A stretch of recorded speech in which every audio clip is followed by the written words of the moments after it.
De acuerdo a datos que tenemos de la Secretaría de Salud, se habla de que aproximadamente un 40% de la población, desde niños y adultos, pueden presentar alguna patología alérgica: asma, rinitis alérgica, dermatitis atópica, alergia alimentaria o a medicamentos.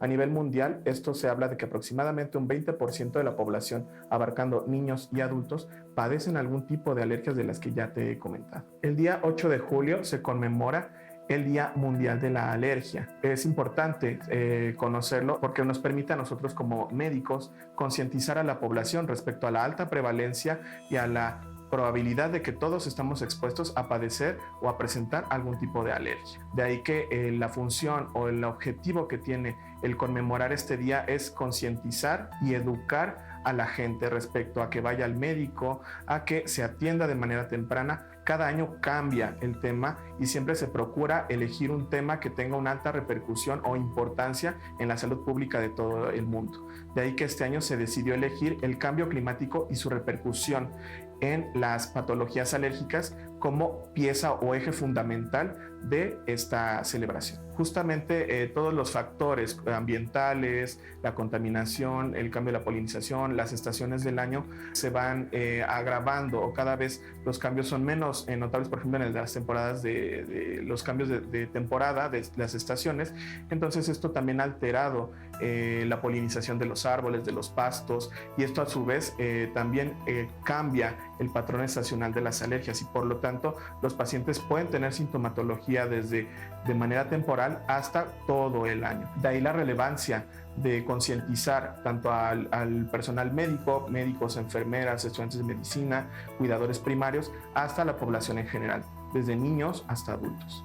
En México existen, tanto en instituciones públicas y privadas, servicios de inmunología clínica y alergia que tienen como objetivo diagnosticar de manera oportuna y eficaz estas enfermedades para iniciar tratamiento y llevar una calidad de vida prácticamente normal. Bienvenidos a Diálogos en Confianza. Ahora sí vamos a meternos de lleno al tema de las alergias, que estoy seguro, como acabamos de ver en la cápsula, que todos conocemos a alguien, si no es que somos alguien que padecemos de alergias. Le quiero dar gracias a nuestros intérpretes de lengua de señas que nos acompañan el día de hoy. Están con nosotros Jimena Raya y está también Lía Vadillo. Gracias por estar con nosotros. Y Citlali está al pie del cañón a recibir todos sus comentarios, ¿verdad, Citlali? Así es, querido Pepe, pues qué alegría estar con ustedes esta mañana de lunes saludable en el 11, haciendo este programa tan precioso que le pertenece a usted, se llama Diálogos en Confianza. Tengo el privilegio, ya lo sabe usted, de ser la voz que trae la suya, sus experiencias, sus historias a este foro con nuestros especialistas. A propósito de la temporada, ¿qué le parece si me cuenta cuáles son sus alergias en esta temporada? Aquí le vamos a dar estrategias, por supuesto, para vivir mejor, para mejorar su calidad de vida. Ahora que si usted no tiene alguna alergia, estoy segura que conoce a alguien que puede tener alguna alergia y este programa es muy útil para todas las personas, así que tómense un cafecito, disfruten de Diálogos en Confianza, vengan a conversar este lunes con nosotros, que yo aquí estoy ya listísima, al pie del cañón, pendiente, Pepe. Les presento a los invitados que nos acompañan y nos reacompañan en esta ocasión. En primer lugar, el doctor Valente Maldonado Ríos. Gracias por estar aquí, doctor. Un placer. El doctor es médico internista, alergólogo e inmunólogo adscrito al Servicio de Alergia e Inmunología del Centro Médico Nacional Siglo XXI del Instituto Mexicano del Seguro Social, candidato a investigador por el Instituto Mexicano del Seguro Social. La doctora María de la Luz Hortensia García Cruz. Doctora, gracias por estar aquí. Gracias por la invitación. La doctora es alergóloga, inmunóloga pediatra, maestra en alta dirección, maestra en ciencias de la salud y titular del Servicio de Alergia e Inmunología Clínica del Instituto Nacional de Enfermedades Respiratorias, el INER. Y le damos la bienvenida también a la doctora Claudia Yusdivia Beltrán de la Paz. Gracias, doctora, por estar aquí con nosotros. La doctora es médica internista, alergóloga e inmunóloga clínica del Centro Médico Nacional Siglo XXI del Instituto Mexicano del Seguro Social y Centro Médico Nacional 20 de noviembre del ISSSTE. Doctores, vimos la cápsula y ahorita antes en el previo estábamos comentando, parece ser que cada vez son más y más y más personas alérgicas. ¿Qué está pasando que cada vez hay más? Pues es que tenemos muchos factores. Primero es la alergia, tenemos que saber que es multifactorial. Entonces, es de muchos factores. Uno es los genes que nosotros traemos, los genes que nos pasan nuestros padres. Si nuestros padres son alérgicos o no son alérgicos, tenemos un mayor riesgo. Lo que nosotros comemos, y a qué nos exponemos. ¿Ok? Entonces, ¿a qué nos exponemos? ¿Qué comemos? Y nuestra carga genética es importante. Pero tú me preguntarás en la casa, ¿qué es una alergia? Vamos a explicarles qué es una alergia. Aquí tiene una cápsula.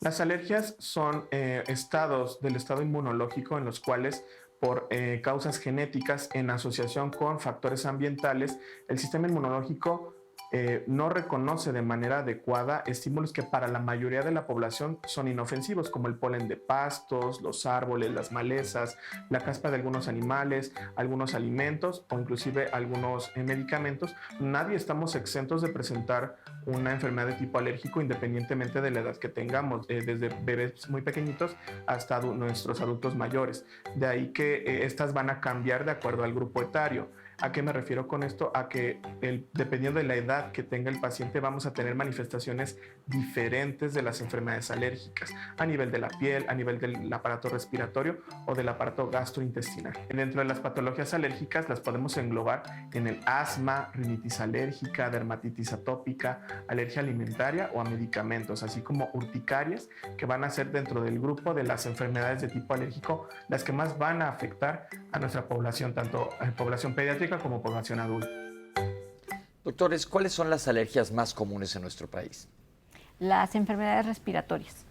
Estamos hablando de rinitis alérgica.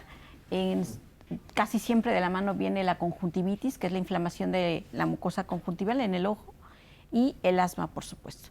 Estas son las comunes, pero por ejemplo, alguien puede tener alergias respiratorias, pero también tener una alergia a un medicamento, a una alergia alimentaria. Sin duda, como lo comentaba el doctor de la cápsula, el tener contacto con agentes extraños que mi sistema inmunológico reconoce de un modo aberrante o erróneo, desencadena mecanismos inmunológicos que pueden manifestarse como alergias. Las alergias pueden ser de tempranas, o sea, de inicio temprano, que se manifiestan con este enrojecimiento, comezón, aumento de las secreciones, pero también pueden ser tardías. Es decir, puedo yo tomar un medicamento, llevar tres semanas tomando ese medicamento y empiezan las manifestaciones en piel que puede ser desde el enrojecimiento, el ampollamiento de la piel como tal y el denudamiento, es decir, se separa ese estrato córneo, la capa más superficial de la piel, y la persona se descarapela como si estuviese quemado. Son las enfermedades a fármacos de acción retardada que son un grave problema de salud y que son una urgencia médica. Y aquí hay algo muy importante. Normalmente pensemos en algo que comúnmente hay alergia, la penicilina, y te dice alguien, yo ya me había puesto antes y me puse la próxima vez y acabé en un hospital con un choque anafiláctico. ¿Qué pasa cuando alguien no era alérgico y de repente se vuelve alérgico? Pues realmente en los medicamentos no podemos saber quién es alérgico, ¿no? Porque algunos pacientes llegan y dicen, ¿me puede probar? Voy a entrar a cirugía y no he sido alérgico, ¿me puede probar? La verdad es que necesitamos saber qué le van a poner para probarlo y realmente si es alérgico o no es alérgico, ¿no? O si tiene factores. Entonces, lo que tenemos que entender es que en cualquier momento nosotros podemos destapar la alergia. Puede ser desde la infancia hasta la edad adulta o hasta el adulto mayor. Y que a lo mejor, para que quede mucho más claro, una alergia se puede presentar en ojos, con comezón nasal, lagrimeo, sensación de cuerpo extraño, en nariz, con obstrucción nasal, moco, estornudos, comezón, en pulmón, en tos, falta de aire, silbido, opresión, en piel, ronchas, problemas en piel o a nivel abdominal, diarrea, distensión abdominal, reflujo, sensación de llenado pleno. Entonces, cuando nosotros tenemos una alergia, tenemos que preguntar un poco de todo. Ok, como ven, hay una gran cantidad de síntomas, pero nosotros vamos a hacer un corte. Estamos totalmente en vivo aquí en Diálogos en Confianza, platicando de alergias. Los invitamos a que nos escriban si Tlali los está esperando para sacar sus dudas.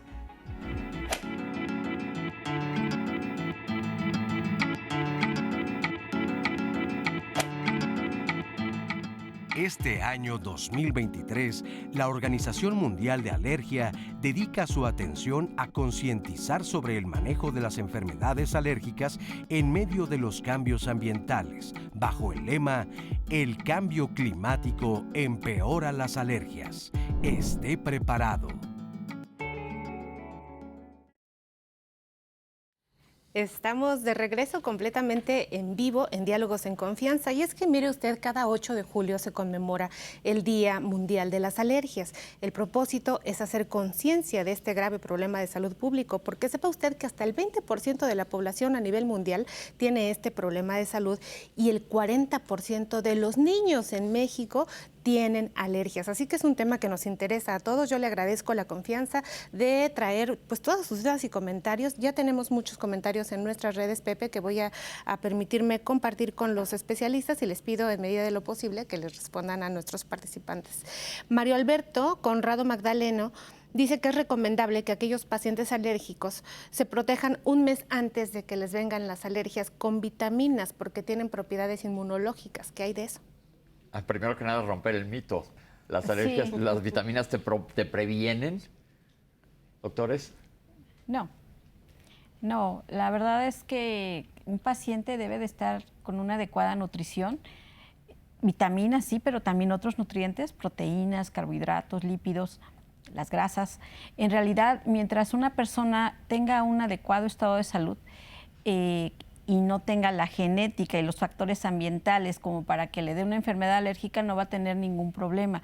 Sin embargo, aquel paciente, aunque esté adecuadamente nutrido, independientemente si toma o no vitaminas, y tiene estas características genéticas hereditarias, así como el factor ambiental, el lugar, el área geográfica en la que vive, pues entonces fácilmente va a desarrollar e instalar los síntomas de una enfermedad. Doctora, nos dice Mario, recuerden que las vitaminas antioxidantes A, D, E, C y K evitan la acción de radicales libres que vienen a propósito de la radiación ultravioleta y bueno, los alimentos, el estrés, el estilo de vida, y hace todo este análisis global de lo que está sucediendo actualmente para que la gente tenga más alergias. Entonces dice que justamente este grupo, sobre todo la gente también nos ha puesto en redes que la vitamina C es muy importante para reforzar el sistema inmune, para mejorar. Pero yo creo que es momento de romper ese mito. Tomar vitamina C o las demás vitaminas no te va a evitar que te dé una alergia.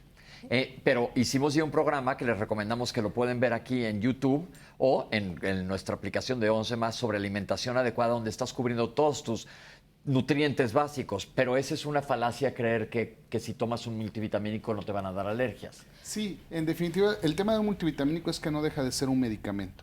Entonces corro el riesgo también de sensibilizarme y hacerme alérgico. Una ingesta balanceada, una ingesta de nutrientes, sobre todo vegetales, rica en betacarotenos, por ejemplo, que son antioxidantes, como bien comentan, sí puede ayudar a establecer un adecuado equilibrio de mi microbiota intestinal y generar ciertos mediadores antiinflamatorios que podrían disminuir mi probabilidad de generar alergias. Si queremos prevenir, yo creo que es momento de hacer más conciencia del tabaquismo. El tabaquismo paterno es muy importante porque los niños que tienen padres que fuman, lamentablemente tienen más riesgo de desarrollar alergias. A veces nos dicen, por ejemplo, es que no fumo frente a él, pero seguimos impregnados de las partículas y entonces evitar el tabaquismo sí puede ayudar a prevenir. La disminución de tiempo en pantalla de los niños en videojuego y en televisión también les va a ayudar porque si hay una asociación y una correlación entre mayor sedentarismo, mayor obesidad, menor capacidad pulmonar. Al igual que también la resequedad del ojo hace que se lesionen también las membranas protectoras, la generación de lubricante, y entonces se puede sensibilizar por ahí también y generar también una conjuntivitis alérgica que se facilita por esta disrupción de las membranas del ojo. Además de una disminución de la introducción de azúcar en menores de 2 años de vida. En menores de 2 años de vida no tenemos que introducir azúcar. Pero hay niños que ahí se ven con su juguito, ¿no? Antes de los 2 años de vida. Sí, claro. Sí, tenemos a otra persona que nos comparte que a su hijo solamente de comer manzanas le da una alergia impresionante. O sea, que eso puede ser también a los alimentos y justo como en todas las alergias, ya nos han comentado ustedes, doctores, hay que estar expuestos antes a la gente para que después uno desarrolle la respuesta alérgica. Es súper interesante ese tema, Citlali, se llama síndrome de polen alimentos. Yo no se sabe qué fue primero, si me sensibilicé primero al alimento o me sensibilicé primero al polen. Al final del día son alimentos que provienen de las plantas.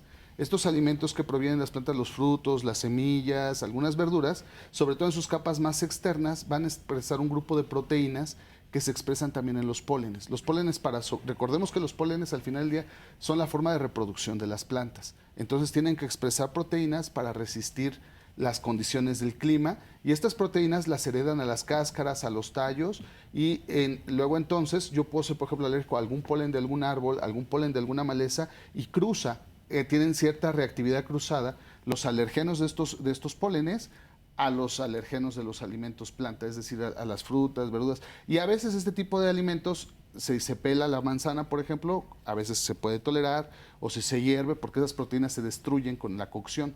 Y hay algunas que son mucho más resistentes a esto, se llaman lipoproteínas de transferencia de lípidos, y resisten hasta la cocción, de ahí que hasta en jugo me pueden hacer daño, o en yogur me pueden hacer daño. Entonces, es muy interesante, pero si la molestia del niño, de la persona que amablemente nos está preguntando, que es prácticamente a nivel oral, es seguramente porque esas proteínas se degradan con las enzimas de su saliva y por eso no pasan más allá del tracto gastrointestinal. Sin embargo, sí es importante hacer un diagnóstico para saber si es con algún polen con el que cruza o si también tiene rinitis y poderle ayudar de otro modo. Gracias, doctor. Les preguntan las personas si la obesidad favorece tener más alergias. Lo que pasa es que la obesidad es una enfermedad con un trasfondo inflamatorio. Al final es el parteaguas para muchísimas enfermedades, no nada más las enfermedades alérgicas. Y en medio de esta inflamación que está en un niño y en un adulto, que lo estamos viendo cada vez más, esto favorece mucho más la instalación de enfermedades crónicas. ¿Es la misma inflamación la que favorece el proceso de obesidad que las alergias, o son inflamaciones diferentes en todo el cuerpo?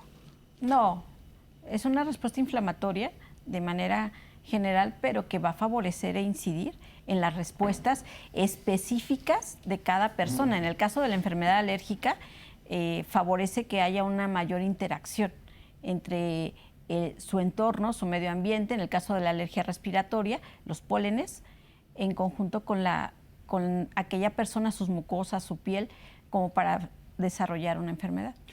Sí, son dos espectros de inflamación distintos.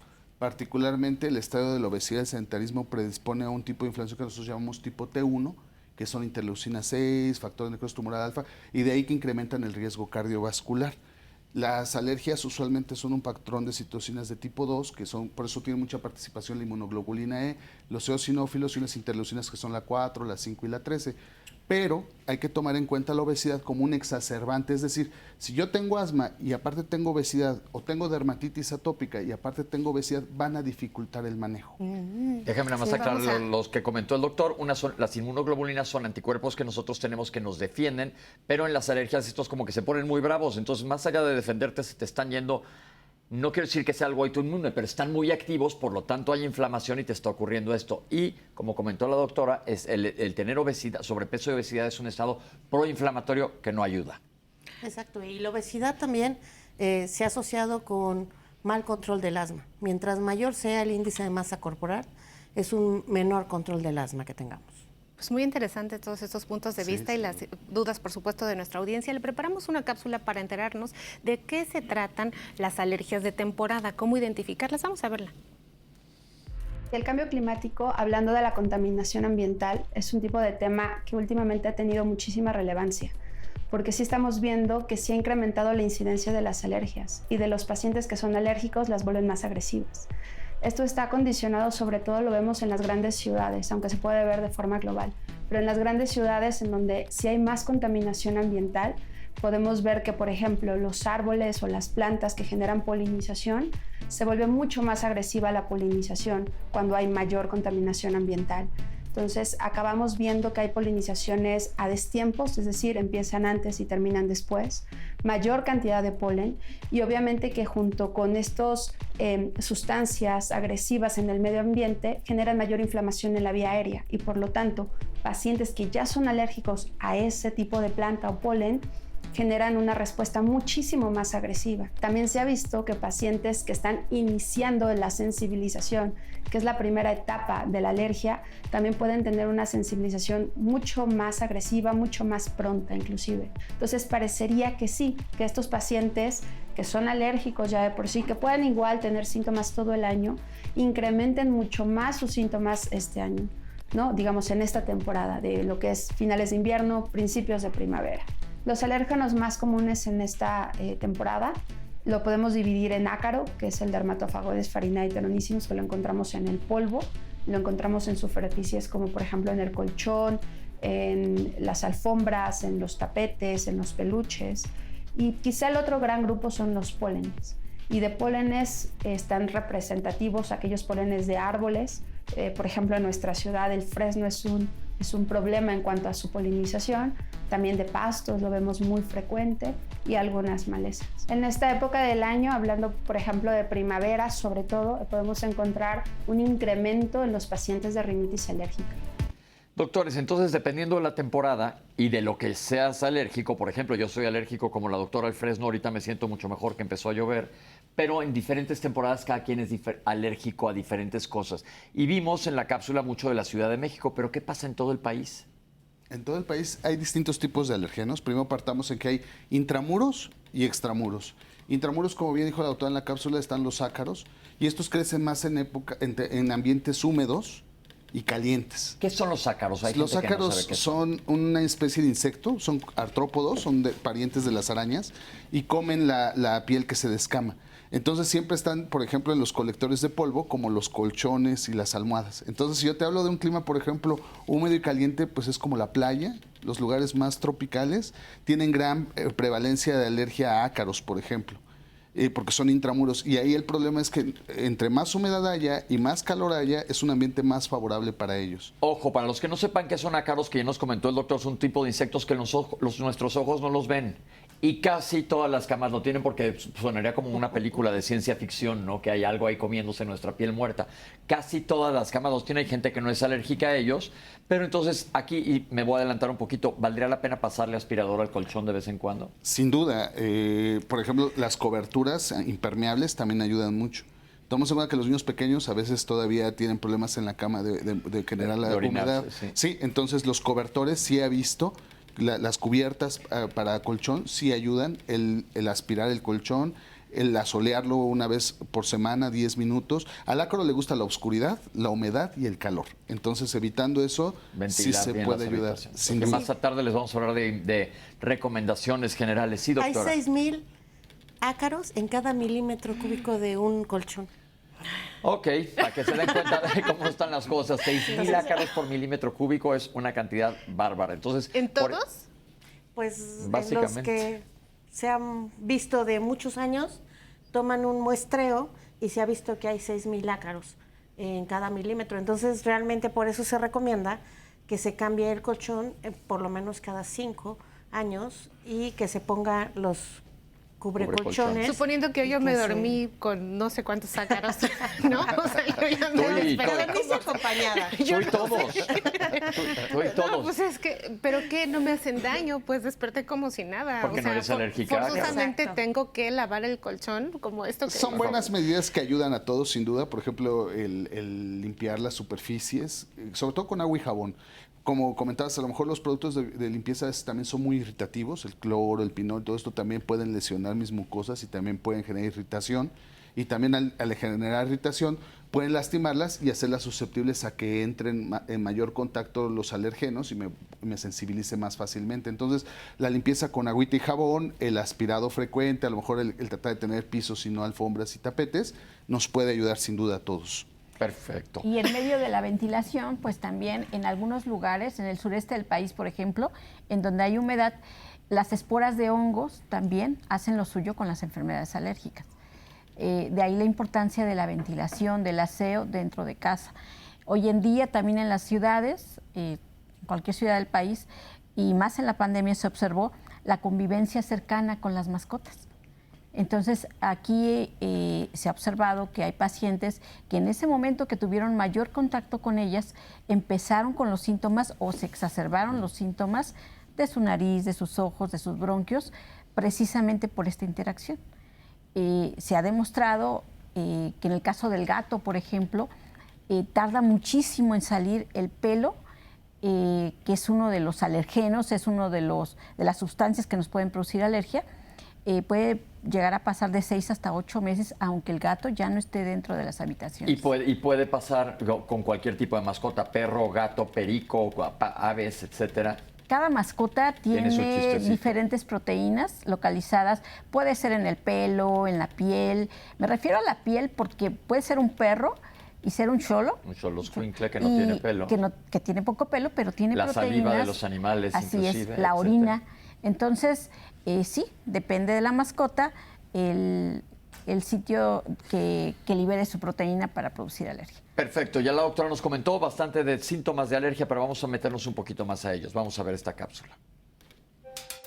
Las alergias respiratorias sí las tenemos que dividir donde estén presentando los síntomas. Hablando de síntomas de la nariz, a lo que denominamos rinitis alérgica, podemos observar varios síntomas. Estos son escurrimiento nasal. Es este tipo de secreción de la nariz que casi siempre es muy hialina, es decir, es transparente, puede estar a lo largo de todo el día, no necesariamente puede causar muchos problemas al paciente, pero está ahí, ¿no? Esa secreción. La otra es, por ejemplo, estornudos, que son estornudos que los vemos, que llamamos en tanda, es decir, que lo hacemos de forma repetida, se disparan inclusive por 1 o 2 minutos al paciente y es muy incómodo para ellos. Otro síntoma, por ejemplo, es la obstrucción nasal, el hecho que se sientan congestionados, que no puedan respirar. Esto puede agravarse, por ejemplo, en las noches, el que no puedan dormir bien, el que sean respiradores orales, y esto inclusive condiciona procesos infecciosos. Y la comezón, que eso lo podemos observar en niños que se estén tocando mucho la nariz, que se le estén picando, metiendo los dedos a la nariz. Ya en el adulto, pues una franca comezón, ¿no? Que no solamente puede ser en la nariz, lo que es en la mucosa nasal, sino también muchos describen comezón a nivel de paladar, a nivel de garganta, y esto también es un síntoma de la rinitis alérgica. Hablando de lo que es el asma alérgico, que son los síntomas bronquiales, podemos ver presencia de tos, que es una tos seca en accesos largos, predomina en las noches, que puede estar asociada con esta dificultad para respirar, que es el que tengamos que parar de hacer actividades básicas y poder tomar o tratar de inhalar mucho más aire, o inclusive en reposo pueden sentir los pacientes que no están metiendo aire.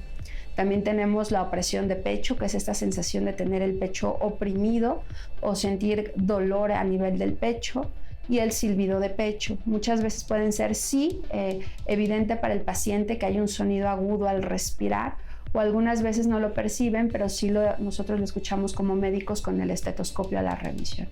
También se puede presentar la conjuntivitis. La conjuntivitis es una inflamación a nivel de la mucosa conjuntival en el ojo. Va a haber ojo rojo, va a haber lagrimeo, va a haber comezón, sensación como de basuritas. La conjuntivitis está muy asociada con la rinitis. De hecho, hay un término que denominamos rinoconjuntivitis alérgica. Doctores, para todas las personas que nos están viendo en casa, ¿cuándo buscar ayuda? Digo, una alergia es, por ejemplo, si yo ahorita me como unas nueces y me da una alergia súbita, ahí sabría que tenía que ir al doctor. Pero los padres que nos están viendo, las madres que dicen, mi hijo de repente está todo el día con gripa y le están dando antibióticos, no es algo infeccioso, que continuamente está, o que estornuda, y un punto bien importante, normalmente cuando alguien estornuda 1 o 2 veces, y la gente que somos alérgica estornudamos 8 o 10 veces seguidas. ¿Cuándo acudir al médico? Bueno, eso es algo bien importante. Hay que acudir al médico cuando empiezan los síntomas, porque generalmente acuden cuando ya no pueden con los síntomas.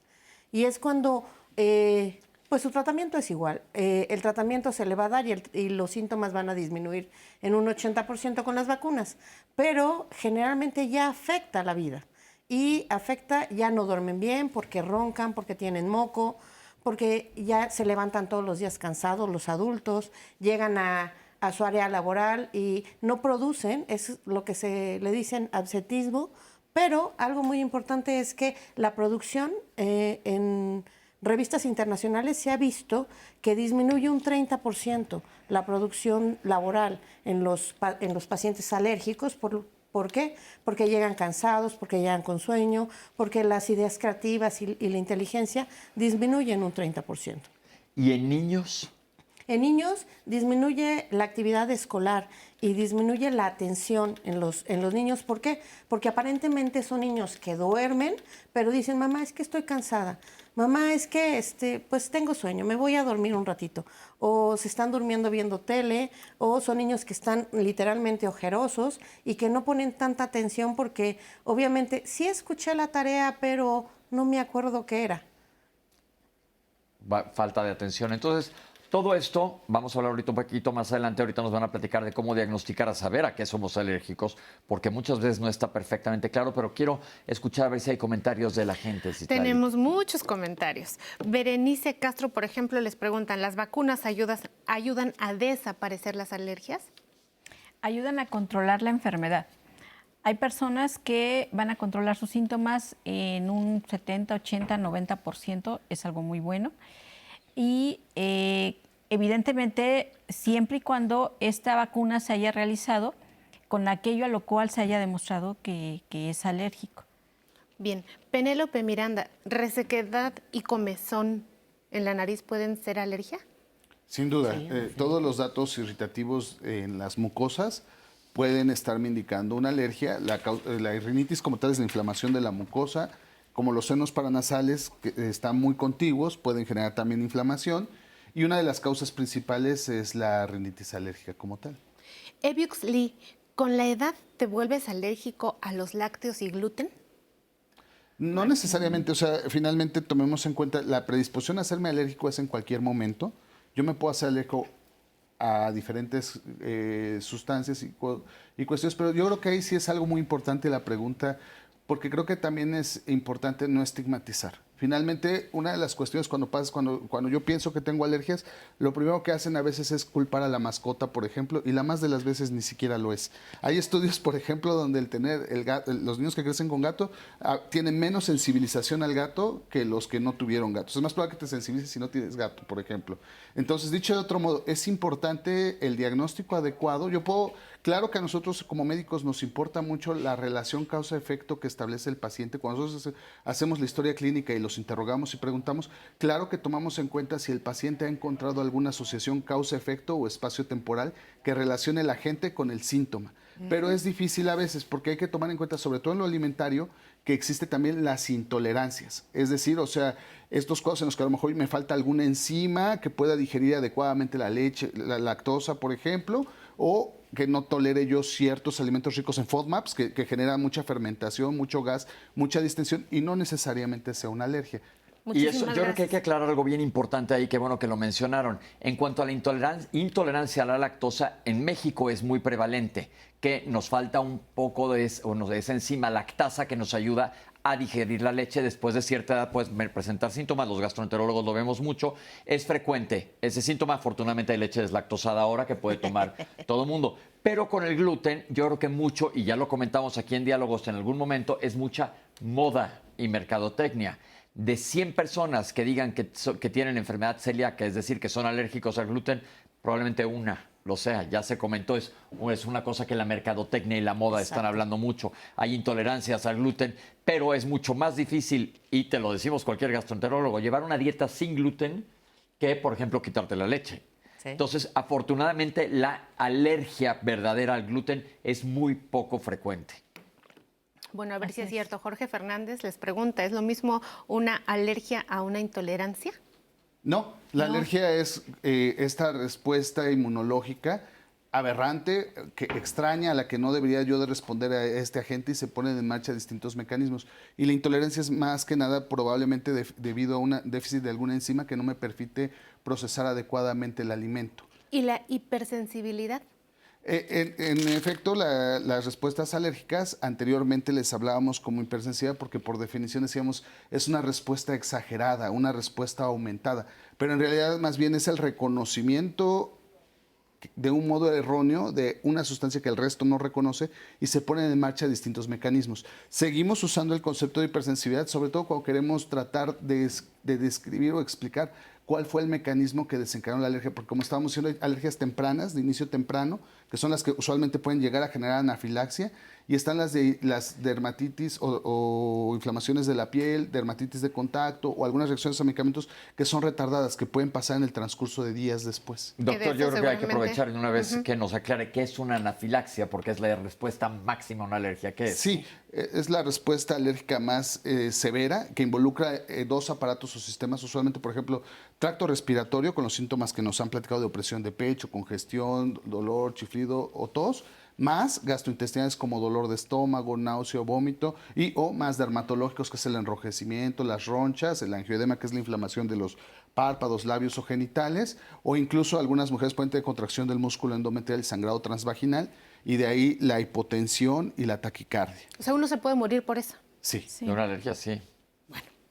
Voy a seguir. Guadalupe Castillo quiere saber si ya le contestaron, pero perro, gato, pájaro, ¿disparan alergias? Ya le contestamos que sí. Y olvidé también de Eviux Lee, pregunta si ella no era alérgico a camarones, pero un día le dio una intoxicación por camarones. ¿Ella puede volver a comer camarones? ¿Es alérgica o qué cosa fue la intoxicación? Es que hay que hacer la diferencia. Como bien se comentaba en la intolerancia y en la alergia, es una intoxicación, si a lo mejor estaban en malas condiciones esos camarones y repercutió como algo infeccioso. Pero alergia tal cual se tiene que demostrar si más adelante, con poquito, con mucho. Hay personas que dicen, me voy a comer nada más una patita del camarón, un pedacito chiquito para que no me haga daño. La alergia se va a presentar con poquito, con mucho. ¿Se hace una prueba de alergias para camarones? Sí, también se hace. Mire, ahorita les vamos a platicar de las pruebas, más. sí. Antes, respóndanle a Arturo López, ¿cómo se relaciona la rinitis con la apnea del sueño y por qué se dan las rinitis para la gente que tiene problemas con dormir? Pues la rinitis es una inflamación de la nariz. Y la apnea del sueño es cuando roncan los pacientes y cuando tienen periodos de dejar de respirar. Están... Entonces vuelven a retomar la respiración. Que uno lo despierta así de ¡ey, ey! Exacto. Bueno, la voy a interrumpir tantito así mientras estamos en la pausa de la respiración, porque vamos a ir al corte. Recuerden que estamos transmitiendo completamente en vivo aquí en Diálogos en Confianza. Tomen un cafecito y regresen con nosotros.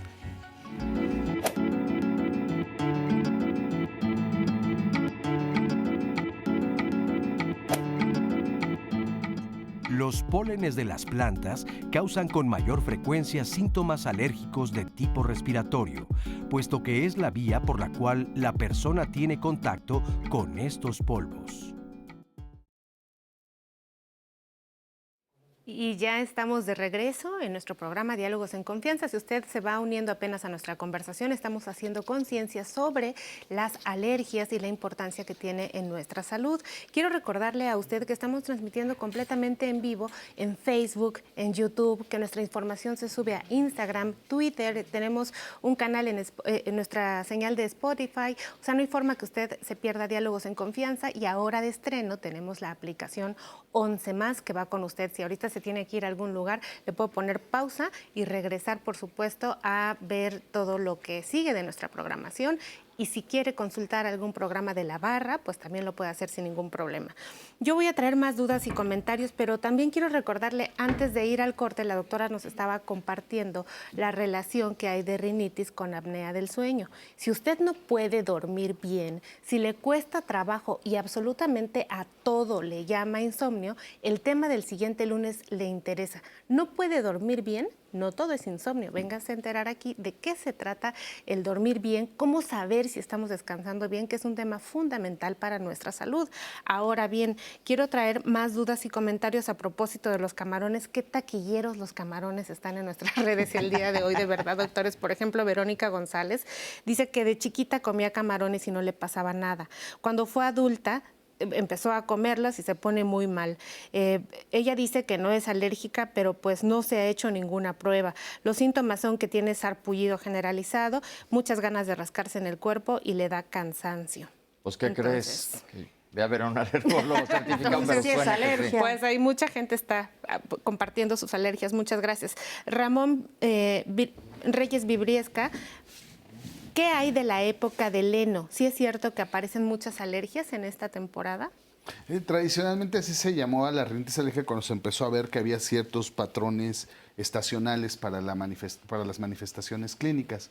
Como platicábamos, hay alergenos que son intramuros que están prácticamente todo el año, como los ácaros, algunos los alergenos de las mascotas que pueden estar prácticamente predominando todo el año y algunos hongos de la humedad que se pueden desarrollar sobre todo en casas con goteras, con afección de tubería o cuando hay humedad en las paredes. Y también hay distintos pólenes de árboles, pastos y malezas. Por ejemplo, en el norte del país no es extraña la alergia al nogal, al mezquite o a la rodadora, que es el salsola. En el Bajío hay mucho alergia al mezquite, pero por eso yo creo que también es importante hacer énfasis en dos cosas. La urbanización tiene que ser más planificada y también nosotros apoyarnos de biólogos para que nos enseñen a reforestar con especies nativas. El reforestar con especies nativas necesariamente va a ayudarnos a prevenir el cambio climático y a la vez nos va a ayudar a generar menos alergias. ¿Por qué? Porque si yo deforesto, también crece pasto y maleza. Entonces, de ahí que también me pueda hacer alérgico a pastos y malezas. Entonces, lo ideal es que estos suelos que se afectaron por algún incendio, por alguna deforestación, que van a crecer maleza o pasto necesariamente, sean reforestados con especies nativas. Nosotros cuando hablamos de alergias a polenes, sobre todo hablamos de estos polenes que son anemófilos, es decir, que se transportan por el aire, que tienen un peso que les permite transportarse en el aire. De ahí que con el cambio climático a veces se quedan más tiempo suspendidos porque hay menos corrientes de aire, los gases, el metano, el dióxido de carbono y el dióxido de azufre generan condiciones que perpetúan más la polinización y más tiempo de suspensión de las partículas. Y de ahí que a lo mejor la lluvia sí nos ayuda ahorita, pero hay otras personas que como la lluvia misma genera un estrés osmótico que rompe las partículas de polen, también se pueden liberar más otras especies. Entonces, lo importante sería reforestar, pero asesorados por algún biólogo que nos diga qué especies nativas y a lo mejor qué especies tienen pólenes más pesados que se pueden transmitir más por animalitos como la abeja o el colibrí y menos por el aire como tal. Muchísimas gracias, doctor. Yolanda Franco, desde bebé tiene alergias, perfumes, etcétera. Ella tiene como costumbre, a propósito después de la pandemia y de esta enfermedad del mono, nos comenta, lavar toda la ropa que le llegue antes de ponérsela. ¿Es una estrategia buena para evitar alergias? Sí, pero utilizar agua y jabón. En medio de la pandemia abusamos mucho de varios limpiadores, antisépticos, que no es que sea malo, pero depende para qué los usemos y en qué momento. En casa no hay nada como el agua y el jabón. Si abusamos del cloro, de algunos limpiadores, vamos a generar irritación en nuestra piel, en las mucosas, y eso en personas susceptibles hereditariamente a enfermedad alérgica, pues puede favorecer la instalación o exacerbación de alguna crisis de asma, por ejemplo. Gracias, doctora. Blanca Gómez convive con hipertensión, con diabetes, tiene 70 años, vive en la Ciudad de México, ha sido alérgica a la dipirona y al yodo. Recientemente utiliza algunos medicamentos, pues ella está dejando de fumar, pero se percata que se hincha y le da comezón en todo el cuerpo. ¿Puede ser una alergia lo que está presentando? Sí, nosotros le recomendamos ir al médico porque teniendo multifarmacia, es probable que pueda ser alérgica a alguno de los medicamentos que está tomando, aunque sea que lo haya tomado por mucho tiempo. Hay que hacerle una historia clínica completa para saber lo que le pasa. Gracias, doctora. Carmen Arias, de 51 años, también de la Ciudad de México, le gustaría saber si los genéricos causan alergia. Pues ella tomó naproxeno una vez y no le pasó nada porque era de patente, pero después lo tomó de genérico y ahora sí le dio alergia y casualmente a su hija le pasó lo mismo. Pues no debe de ser. No necesariamente. No debe de Los ser. medicamentos genéricos finalmente están aprobados y pasan pruebas para demostrar que tienen la misma equivalencia. Bioequivalencia se llama el término de las pruebas que pasan. Yo quiero aprovechar que efectivamente un fármaco puede generar las ronchas, pero también tomemos en cuenta que existe otra patología que también vemos los alergólogos y inmunólogos, que es la urticaria. A veces yo puedo tener ronchas o puedo tener inflamación de párpados, de labios y de genitales, y no necesariamente es una alergia. Puede ser un término que se llama urticaria y puede ser más bien que mi cuerpo me esté informando que hay un mecanismo inmunológico que lo está inflamando, como algún proceso infeccioso, Helicobacter pylori a veces, algo que no he detectado que está condicionando esta urticaria. Entonces, a lo mejor la paciente que nos hizo favor de compartirnos su experiencia con múltiples fármacos, a veces también hay que descartar una urticaria como tal. Y cuando hay una reacción a algún fármaco, por ejemplo, si tomó el naproxeno por algún proceso infectocontagioso, sí hay urticarias agudas asociadas a infecciones. Entonces, sí valdría la pena más bien una consulta para definir si fue una alergia o si es solamente una urticaria, ya sea aguda, que haya sido solamente por el padecimiento infeccioso que la llevó a tomar el naproxeno, o si es crónica por algún otro proceso, como la paciente que lleva ya bastante tiempo con estos episodios de ronchas y inflamación. Gracias, doctor. Susana, de 42 años, nos llama con una duda para su papá de 78 años que sufre rinitis alérgica desde hace 30 años. Pero hace un año le dio COVID y entonces esta cosa se puso todavía peor. Dice que el escurrimiento nasal, el dolor de garganta han sido pues ya un problema de diciembre hasta acá. No se le ha quitado por más que lo intentan, lleva 7 meses con tos. Les pregunta, ¿qué especialista visita? ¿Neumólogo o bien otorrino? Alergólogo. Alergólogo. Juana María Carreón, de 68 años, de Ecatepec. Algunas personas son alérgicas a las vitaminas. En su caso, ella ha sido propensa a choques anafilácticos por hierro y vitamina B12. También dice que cuando toma betabel se siente muy débil y en época de lluvia se le tapa la nariz. ¿Qué es lo más recomendable para ella? ¿Un alergólogo le va a ayudar para aplicarle algunas vacunas contra la vitamina B, contra el hierro? No, tomemos en cuenta que lo principal, una vez que yo sé que soy alérgico a un fármaco, es evitarlo totalmente. Pero si es extremadamente necesario, por ejemplo, que tuviera una anemia que requiriera hierro, un alergólogo sí puede hacer un procedimiento que se llama desensibilización, que es darle el medicamento en pequeñas cantidades a concentraciones crecientes para que su cuerpo lo tolere. Es un mecanismo muy similar al que usamos para las vacunas de inmunoterapia, para las alergias, pero solamente le va a servir para desensibilizar durante ese evento. Y si lo vuelve a requerir, tendría que volverse a desensibilizar. Muchísimas gracias. Pues Perdón, aquí volvemos a la polifarmacia. Se ve sobre todo en adultos mayores. Se abusa en exceso de los fármacos y muchas veces esto nos puede ocasionar reacciones adversas, alérgicas o no alérgicas. Entonces, de ahí la importancia que antes de medicarse hay que ir con el médico pertinente, hacer todo el historial clínico, la revisión médica y entonces sí, ver realmente si necesita o no la administración y previa prescripción de un medicamento. Pues la pregunta del millón es, ¿cómo saber si tengo una alergia? Pues nosotros le preparamos una cápsula para que se entere si tiene una alergia o no. Vamos a verla y regresamos con el tema. Nosotros tenemos herramientas que podemos utilizar para establecer el diagnóstico preciso de la alergia.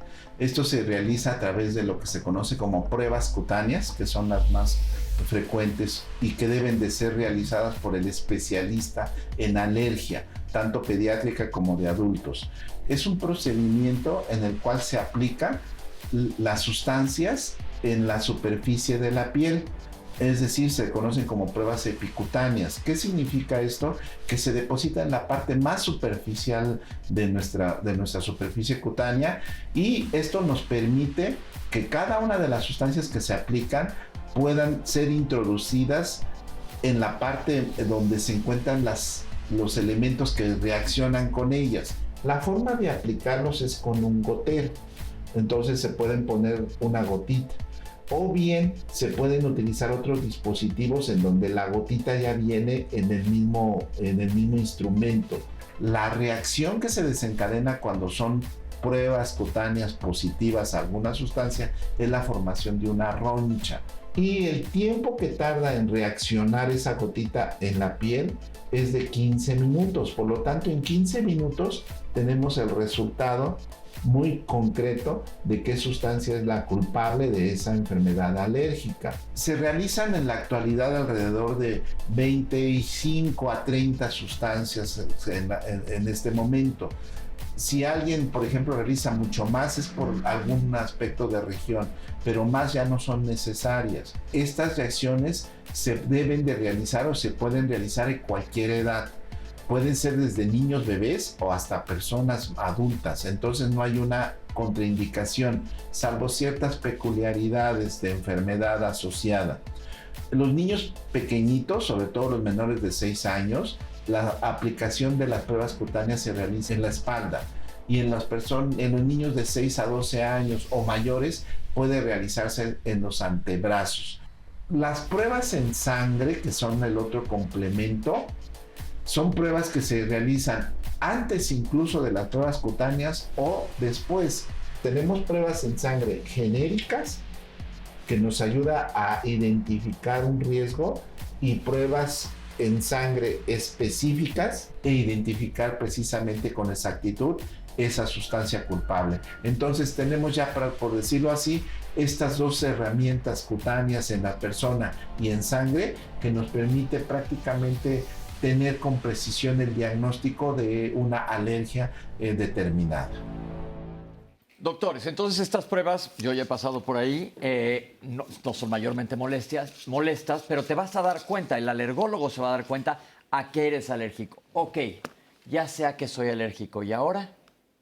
Tengo que evaluar, en el caso de los pólenes, si pertenecen a una misma familia. Es decir, puede haber personas que en las pruebas salgan positivos a 6, 7, 8 pólenes, pero a lo mejor parte de ellos tienen características similares, se llaman familias, y acorde a esto y a las características geográficas del paciente, vamos a evaluar qué polen vamos a agregar en la vacuna, en el caso de los pólenes. Si a ver, no, entonces ya estamos metiéndonos a tratamiento. ¿Directamente cuando se hacen pruebas se hacen vacunas?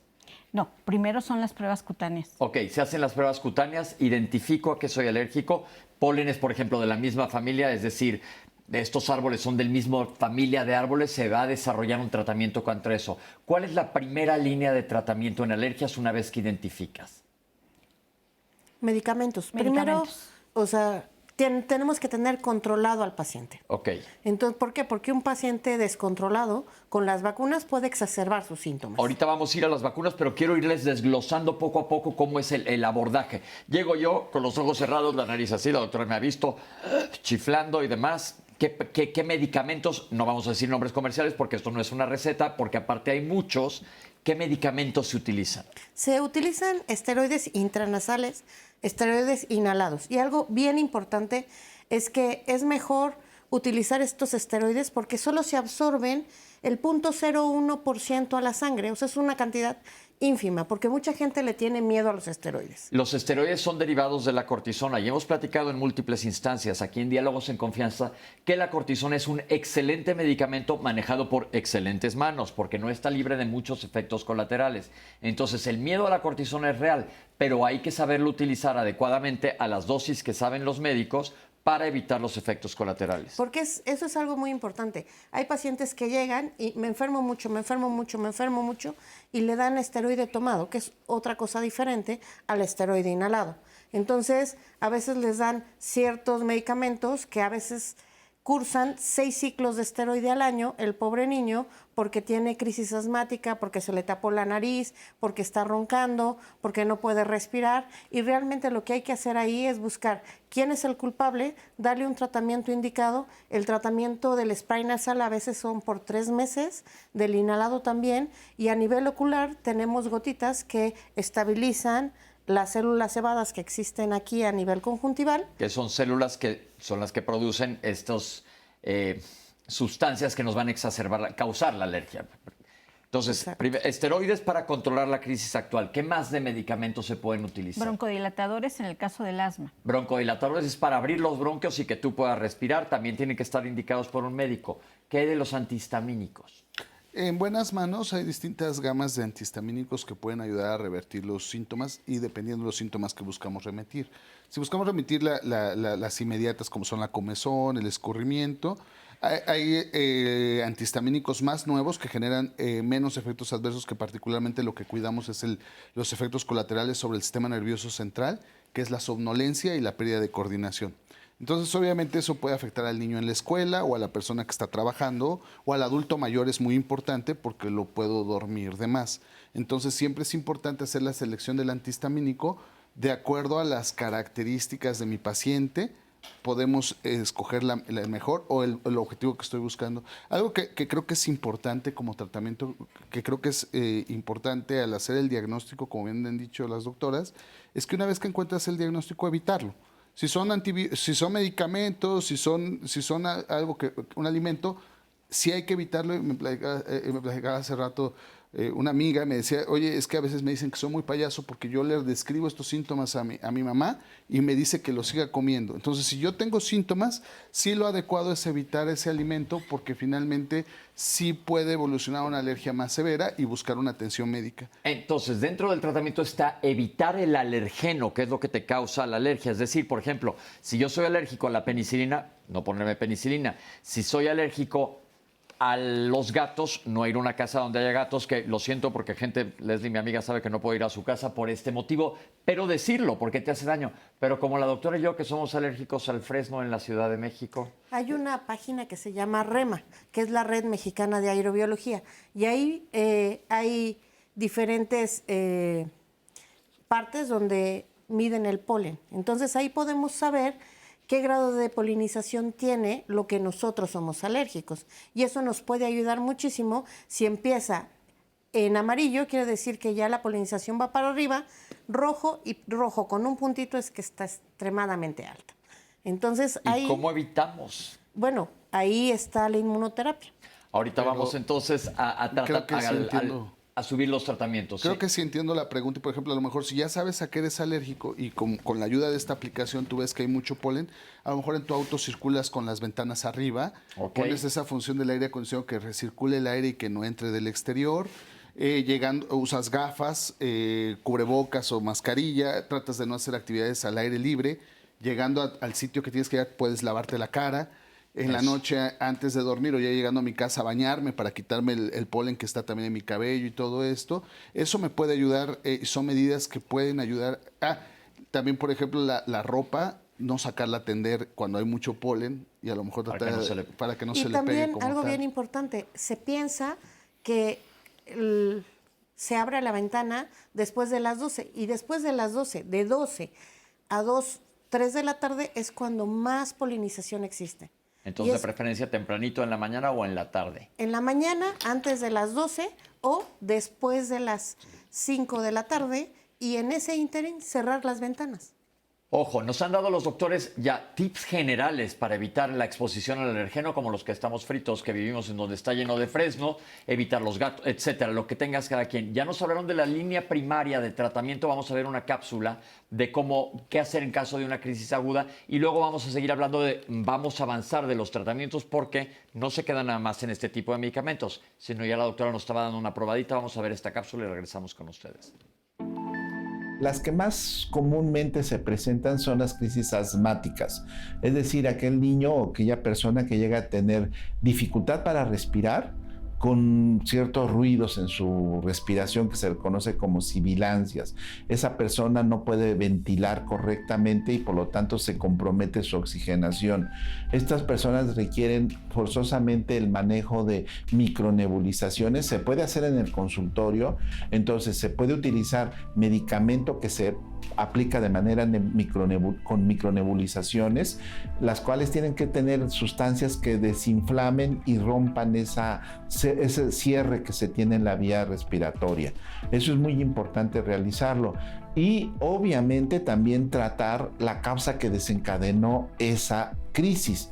Lo que más frecuentemente genera esa crisis es infección o la presencia de una elevada contaminación. Lo vimos, por ejemplo, en casos ahora que hubo esa erupción del Popocatépetl. Entonces se incrementaron los casos de broncoespasmo o de crisis asmática secundarias a la respiración de ese polvito fino que emanaba el volcán. Entonces existen muchos factores que pueden desencadenar estas crisis asmáticas. Existen otras reacciones que son mucho más graves, que se conocen como reacciones anafilácticas. Estas pueden ser desencadenadas, por ejemplo, por la ingesta de un medicamento, por la ingesta de un alimento o bien por la realización de algún procedimiento médico. Esto es muy importante conocerlo porque, por ejemplo, es muy frecuente que una persona al ingerir una cierta sustancia, ejemplo, un camarón, pueda desencadenar síntomas muy intensos. ¿Cuáles son? Se cierra la vía aérea, se cae su presión arterial y pueden caer en lo que se conoce como choque. Estas personas requieren forzosamente una atención urgente y la forma de revertirlo es a través de un medicamento que se conoce como adrenalina. ¿En qué personas debemos de prevenir esto? Sobre todo en aquellas que ya tienen un antecedente. Es decir, yo sé que si como tal o cual sustancia me va a hacer una reacción, me ha dado reacción, por ejemplo, ronchas, comezón, o me empieza a inflamar, se me inflama la lengua o los labios. Esas personas son de riesgo a tener anafilaxia y por lo tanto tenemos que manejarlas preventivamente, dándoles medicamento o incluso enseñándoles a aplicarse ellas mismas la adrenalina. Eso es muy importante. Si el paciente está teniendo progresión a tener dificultad para respirar ya más intensa o incluso se siente mareado o llega a desmayarse, es una situación de extrema urgencia que tenemos que llevarlo a un servicio lo más cercanamente posible de urgencias o hablar a una ambulancia. Pues estamos de regreso. ¿Están listos, doctores, para nuevas dudas de las personas? ¿Las alergias se curan o se controlan? Solo se controlan. ¿Ni con las vacunas se curan? No, se disminuyen los síntomas en un 80, a veces hasta 90%, y los pacientes dicen ya me siento curado, porque los síntomas, en vez de ser congestión, moco, a lo mejor son estornudos. Y dependiendo qué tanto toleran las vacunas.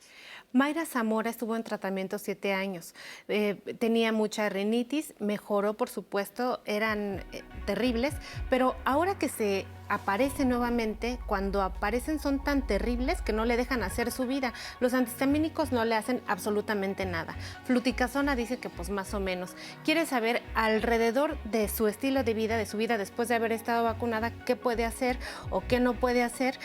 Pues para esto ella no sabe por qué se le desencadenan las alergias. Después del corte, le responden por favor. Vamos al siguiente corte y regresamos.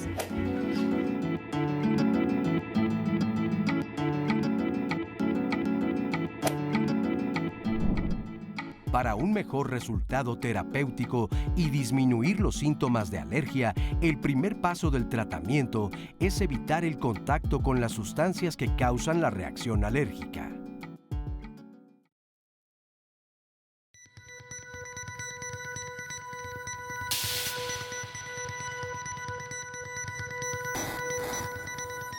El 8 de julio se conmemora el Día Mundial de la Alergia, una fecha destinada a concienciar a la población sobre la importancia de educar y prevenir las reacciones alérgicas, así como promover la búsqueda de tratamientos efectivos para mejorar la calidad de vida de quienes las padecen.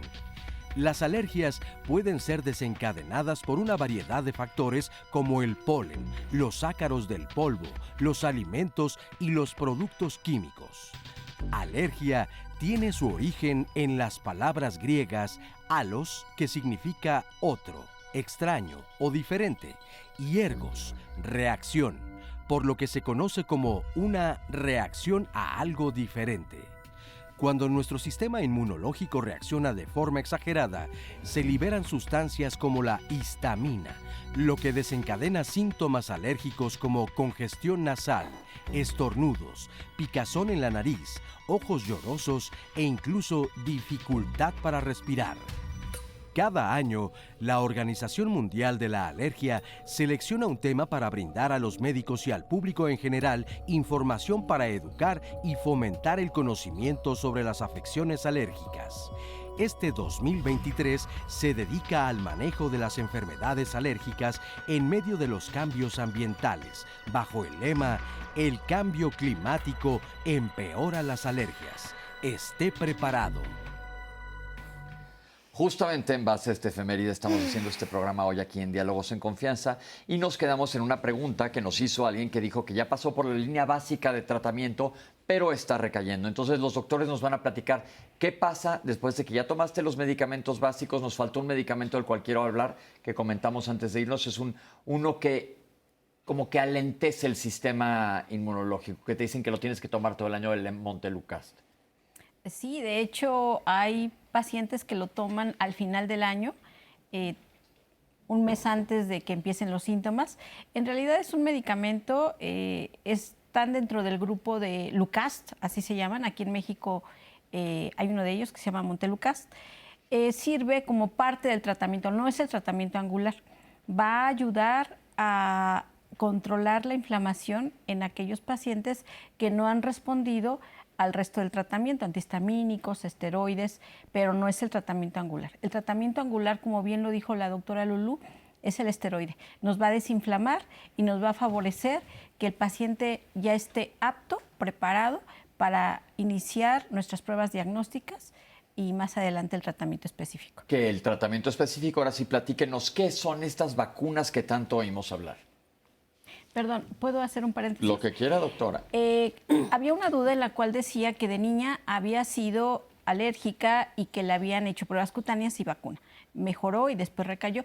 Eso está bien demostrado. Después de 8 o 10 años, el paciente que recibió inmunoterapia, es decir, vacunas específicas hacia lo que fue alérgico, sí puede tener recaídas. Lo esperado es que las exacerbaciones, que la intensidad de estos síntomas sea menor, pero sí puede llegar a pasar. Gracias, doctora, por retomarlo. Ahora sí, doctores, platíquenos entonces, ¿qué son las vacunas? ¿Son las mismas vacunas que me ponen contra el sarampión, etcétera? ¿Por qué se llaman vacunas? Cuéntenos. No, las vacunas es primero tenemos que saber a qué somos alérgicos con las pruebas cutáneas. Por ejemplo, yo ya sé que soy alérgico al fresno, ¿qué siguió?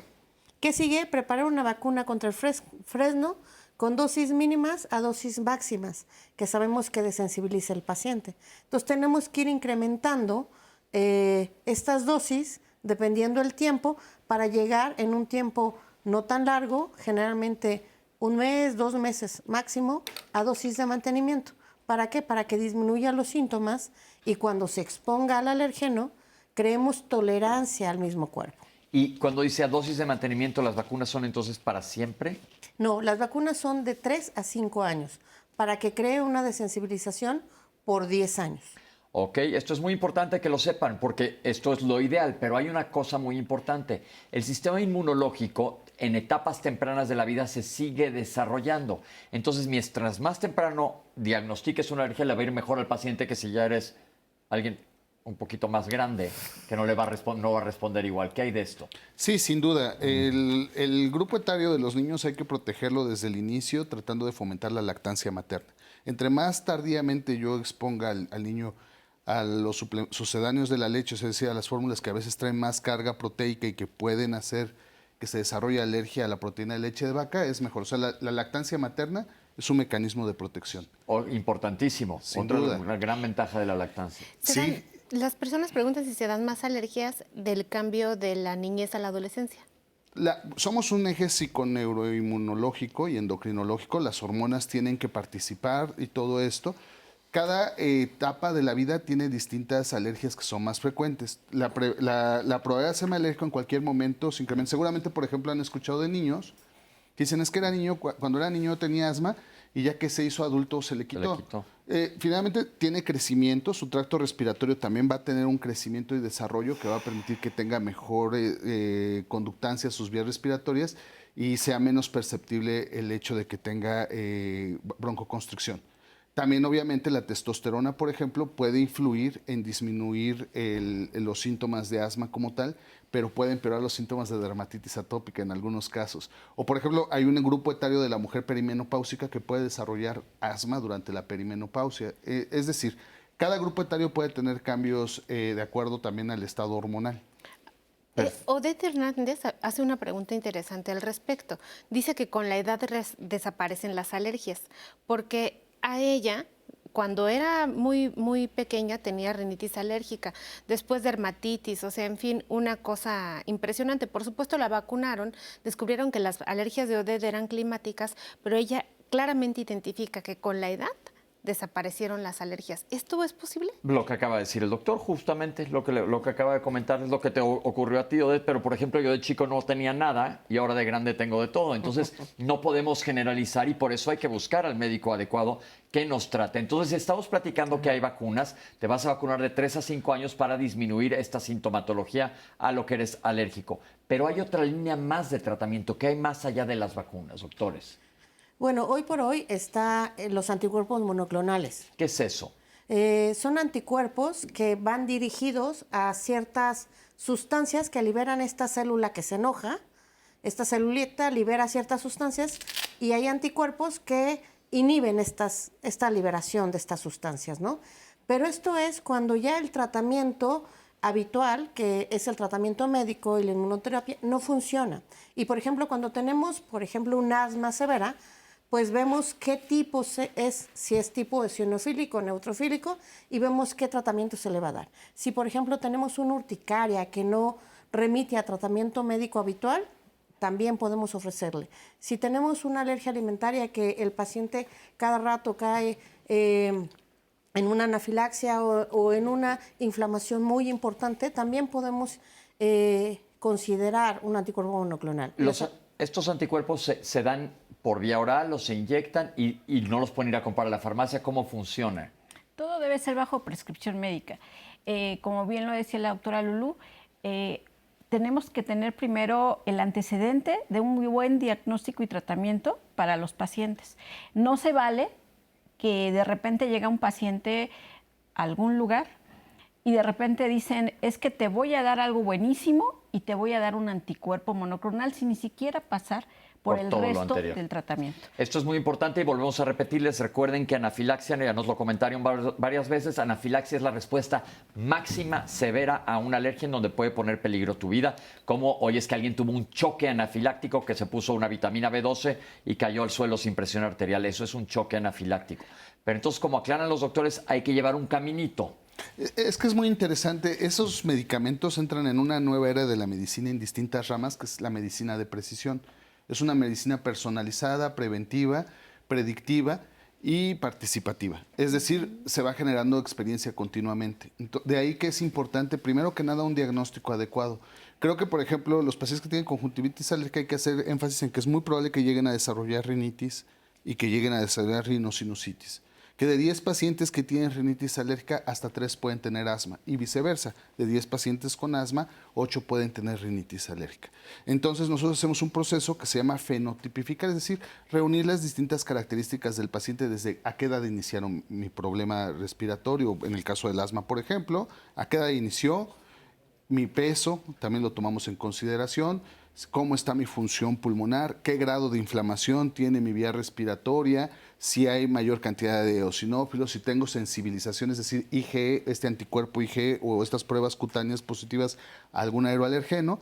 Y evidentemente durante este proceso donde yo voy valorando al paciente, donde no está respondiendo favorablemente al proceso de tratamiento, al paso 1, al paso 2, al paso 3, y también en esas valoraciones múltiples, quitar las comorbilidades que pueden estar exacerbando el cuadro, que puede ser reflujo, obesidad y otros problemas. Y cuando esto no está generando los resultados adecuados, es cuando decidimos utilizar alguno de estos anticuerpos monoclonales, que son terapéuticas dirigidas a mediadores inflamatorios específicos. Pero entonces tienes que estar en manos de un buen alergólogo que te lleve paso por paso, porque a lo mejor no requieres algo tan elevado. A lo mejor te controlas con algo mucho más fácil. Hay varias preguntas, me llegaron unas a mí también aquí, Citlali, déjame echarlas para afuera. Nos dice Luz Mena.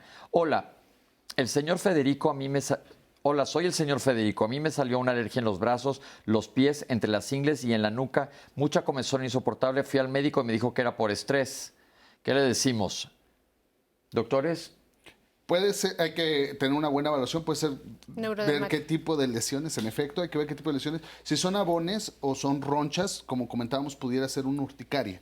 Si fuera otro tipo de lesiones que fueran más inflamatorias, como este enrojecimiento de la piel, que dan comezón, y las ronchas, las tortas como tal, que se palidecen cuando las toco al centro, pudiese ser más una urticaria.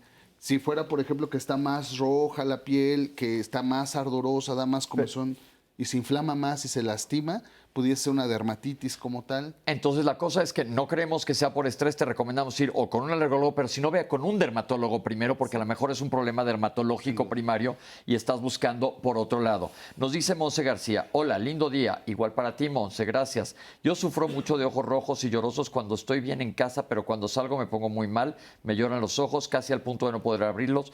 Me han dicho adicta cuando me ven así los ojos, pero ni siquiera tomo cerveza, no tengo ninguna clase de vicios. No te apures, no creemos que tengas ninguna clase de vicios. Van a aparecer los datos de nuestros alergólogos en pantalla para que vayas a ver a alguien de ellos, Monse, y te sientas mucho mejor, se te acabe este problema. Y nos dice también María LP, buen día, tengo un nieto que cuando come manzana, durazno, fresa, higo, antepir, me imagino que quiso decir anteriormente, lo comía y fue descubriendo que se le cierra la garganta y no puede respirar. Entonces tu nieto también hay que ir con un alergólogo certificado. Acuérdense que eso decimos todos los lunes, que el médico esté certificado. Exacto. En donde lo encuentran un médico certificado, pediatra, un alergólogo certificado pediatra, aquí tenemos a una. Bueno, se encuentra en la página de Compedia o en la página de Semica, se encuentran todos los alergólogos certificados. ¿Qué quiere decir Compedia y qué quiere decir Semica?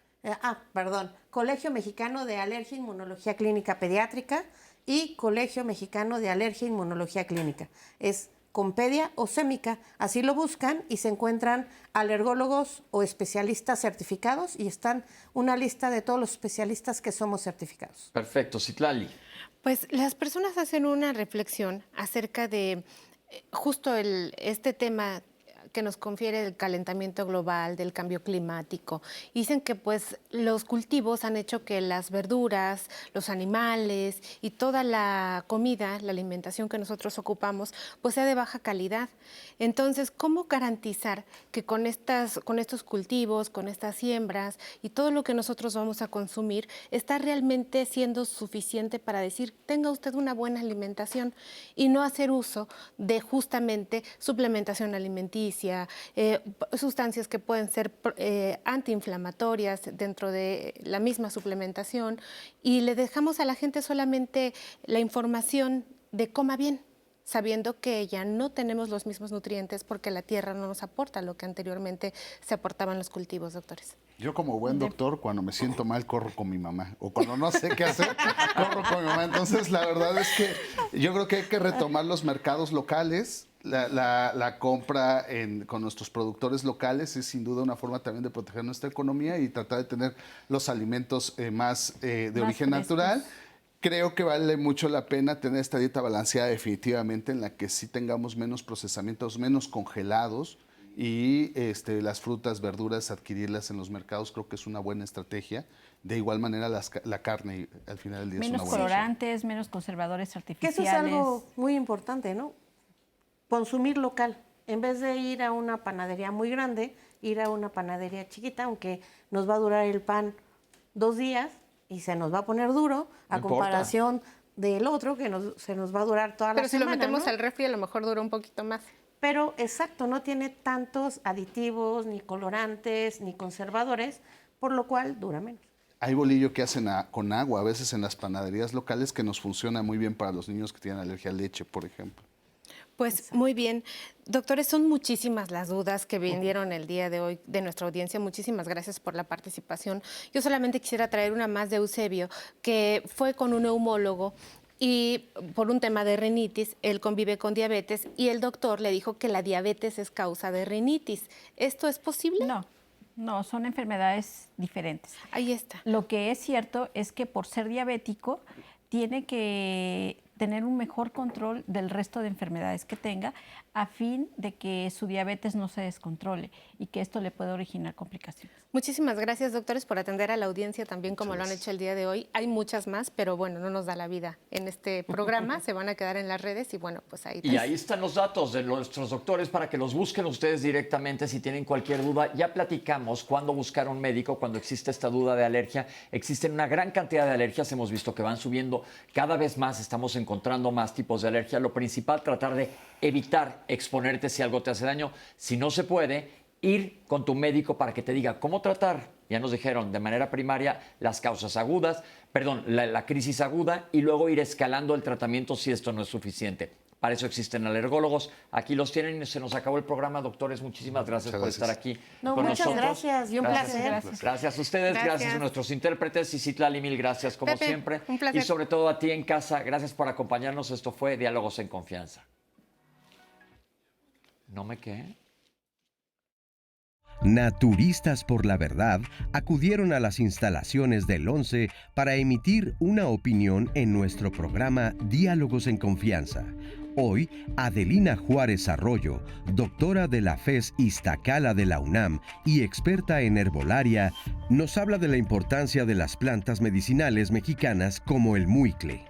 Esta medicina herbolaria tiene una tradición milenaria que forma parte de nuestra medicina tradicional y que la OMS pues también ha mencionado que los pueblos están más sanos utilizando también los recursos naturales de cada país, de cada pueblo. Entonces así en China, en Perú, en India y aquí en la República Mexicana, pues utilizamos nuestras plantas por tradición y las encontramos en forma cotidiana en el mercado. Nuestras abuelas han practicado a veces algún tipo de medicina, han sido curanderas o se han dedicado a los partos, ¿verdad? Son parteras, eran parteras o alguna conexión con esta medicina tradicional que nos han dejado. Y pues en nuestra colonia, en los mercados, ahí vemos 1 o 2 puestos de plantas medicinales. Eso quiere decir la importancia que tienen y que pues han sido registradas, estudiadas desde hace miles de años y que se han utilizado en forma continua, con buenos resultados. Para cada parte de nuestro organismo hay una planta medicinal que nos conecta, que nos ayuda, que nos hace bien, que nos hace sentir bien.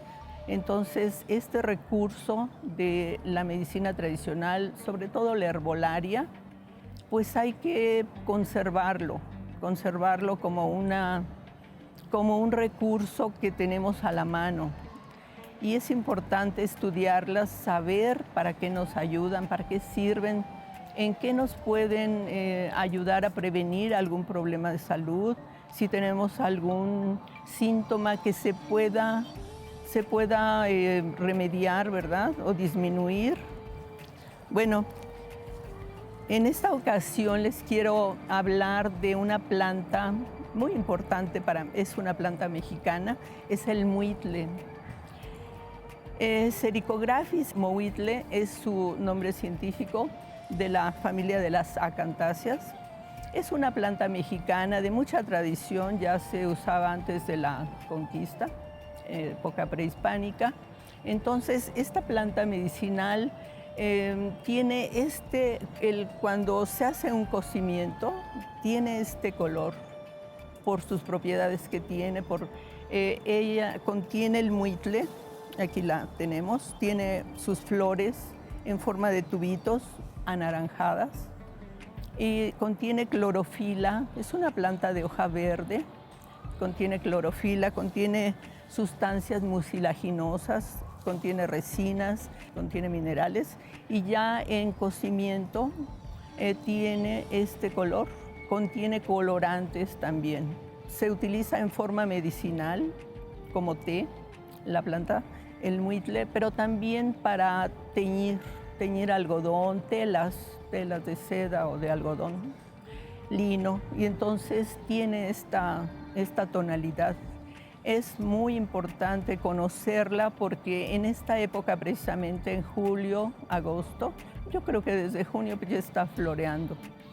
Esta planta va a ayudar a desinflamar la parte abdominal, la parte digestiva, sobre todo cuando las mujeres en todas las etapas de su vida tienen algún periodo menstrual doloroso, entonces se toma una taza, el té calientito, claro, y va a ayudar a disminuir ese cólico menstrual.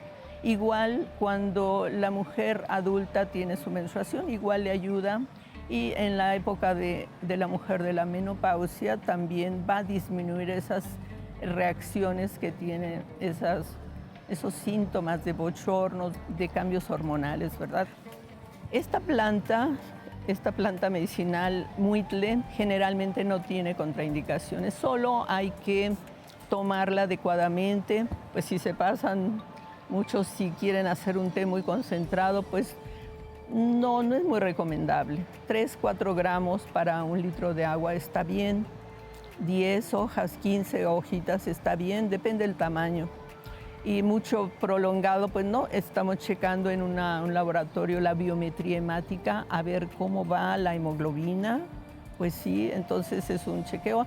Y claro, siempre con la ayuda, con el acompañamiento de un médico naturista, pues que lleve este caso, ¿verdad?, de debilidad, de anemia, de lo que tengan de problema de la salud, pues es lo más adecuado.